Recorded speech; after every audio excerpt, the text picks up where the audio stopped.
You have to have the resolve to universally save all living beings. If you can embody the above-listed qualities, then you will have swift success. Pay close attention. You must hold the 5 precepts and practice the 10 good deeds. That's the very least you should do. It won't work to practice this Dharma if you are not following the rules.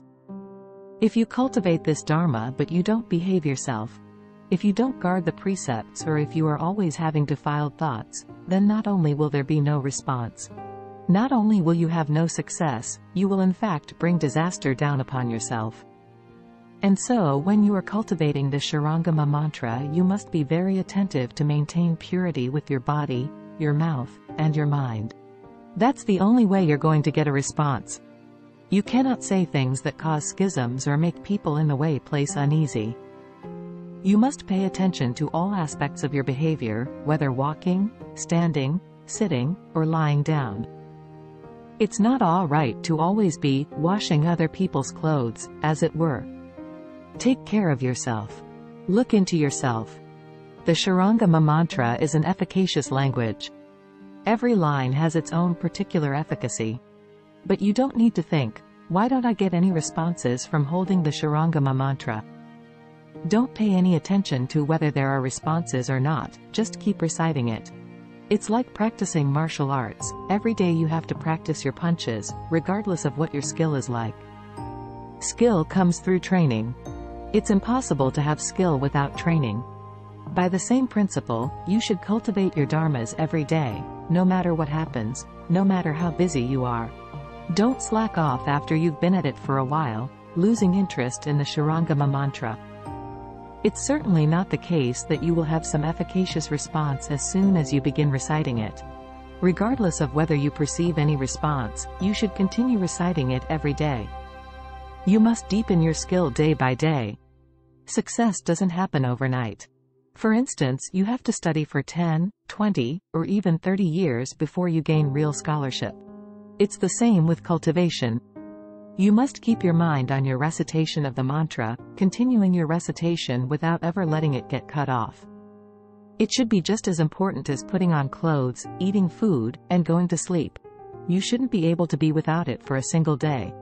It doesn't matter whether there's any response, because by reciting every day you will gradually have a foundation and quite naturally the mantra will function. If you hope for its wonderful functions and inconceivable power, then you must not keep having false thoughts, always daydreaming and fantasizing. If you cut off your recitation of the mantra, then you will not be able to attain samadhi. You must use your true mind and practice the Shurangama Mantra with sincerity. What's a true mind? It means that for the sake of reciting the Shurangama Mantra you can forget all about time and even space disappears. You don't know if it's day or night, you don't know if you've eaten or not, you don't know if you've slept or not. You forget everything else. Everything disappears and one thought extends for infinite eons, while infinite eons is one thought. That's the kind of spirit you should have, forgetting to eat and sleep for the sake of cultivating the Shurangama Mantra. In that way you certainly can attain the Shurangama Samadhi.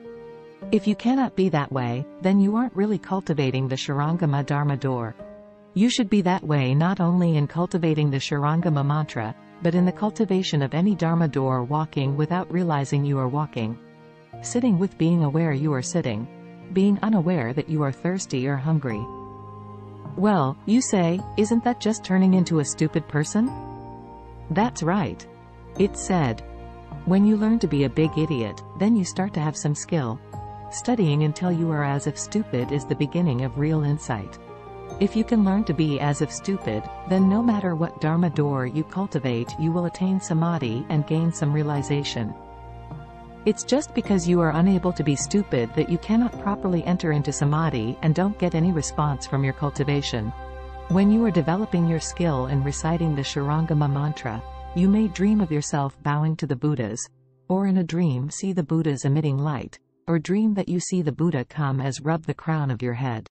Or dream that the Buddhas speak Dharma for you, or dream that you see the Bodhisattvas, or conditioned enlightened ones, or hearers, or sagely Sanghas or gods and heavenly generals, or in a dream see yourself ascending into space, or dream that you can fly.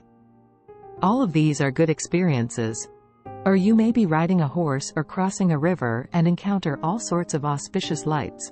Or there may be other extremely rare appearances that manifest. If you do attain responses such as these, then you should be very careful. You should bring forth the resolve for Bodhi.